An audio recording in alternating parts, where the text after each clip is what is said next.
sebelum masuk pembelajaran, Ibu mau ngasih tahu dulu. Jadi manfaat dari kita mempelajari pelestarian sumber daya alam ini untuk memastikan masa depan yang berkelanjutan bagi para makhluk hidup, termasuk manusia, hewan, dan tumbuhan.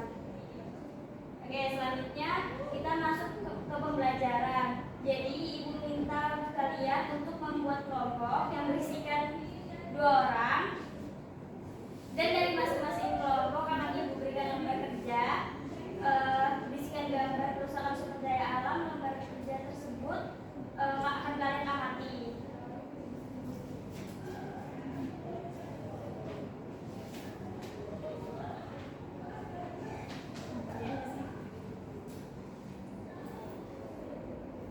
Oke, jika sudah diamati, Ibu mau bertanya kepada kelompok 1, apa aja sih kerusakan sumber daya alam yang tertera pada gambar di kertas tersebut? Ada penebangan liar, ada tambang, ada pembuangan limbah ke sungai, ada banjir, ada tanah longsor, dan ada kepadatan penduduk. Oke, bagus. Setelah ini Ibu minta kalian untuk menuliskan apa yang dilakukan untuk mencegah kerusakan sumber daya alam yang ada di lingkungan sekitar kita, sesuai sama lembar kerja yang Ibu berikan.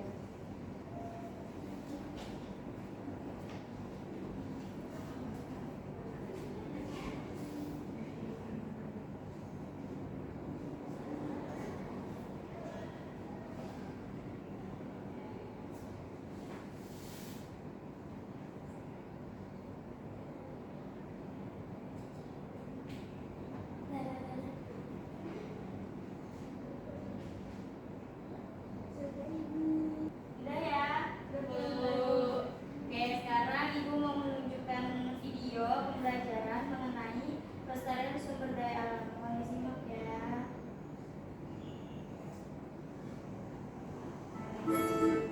Tumbuhan termasuk sumber daya alam.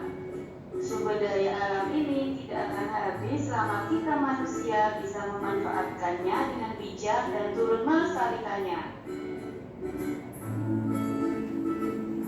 Lalu, bagaimana cara kita dalam melestarikan sumber daya alam?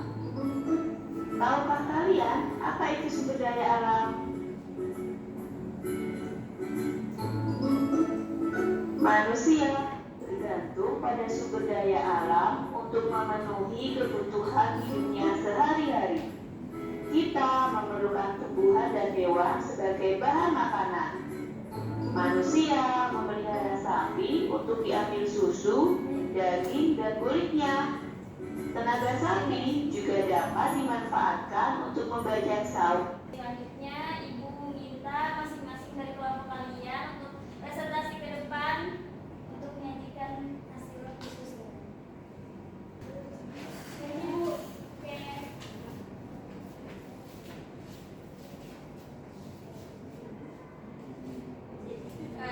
Sini kan disuruh tulis apa nama-nama kerusakan apa ini apa sih? Contoh kerusakan alam ya dan beserta cara mencegah kerusakan tersebut. Nah, yang pertama yaitu ada penebangan liar. Caranya itu yang pertama melakukan reboisasi atau penanaman kembali. Yang kedua yaitu melakukan penyuluhan kepada masyarakat. Selanjutnya itu ada banjir. Cara mencegahnya itu dengan membuang sampah pada tempatnya. Yang kedua tidak menebang pohon di hutan secara liar. Dan yang ketiga membuat saluran air. Selanjutnya pembuangan limbah ke sungai. Cara mencegahnya itu yang pertama menggunakan bahan yang ramah lingkungan. Yang kedua melakukan pengolahan limbah dengan benar. Yang ketiga tidak membuang sampah ke sungai. Yang selanjutnya keempat tanah longsor. Cara mencegahnya yaitu yang pertama penghijauan dengan tanaman berakar dalam. Yang kedua yaitu terasering. Yang ketiga hindari menebang pohon di sekitar lereng. Terima kasih. Beri tepuk tangan kepada pembelajaran.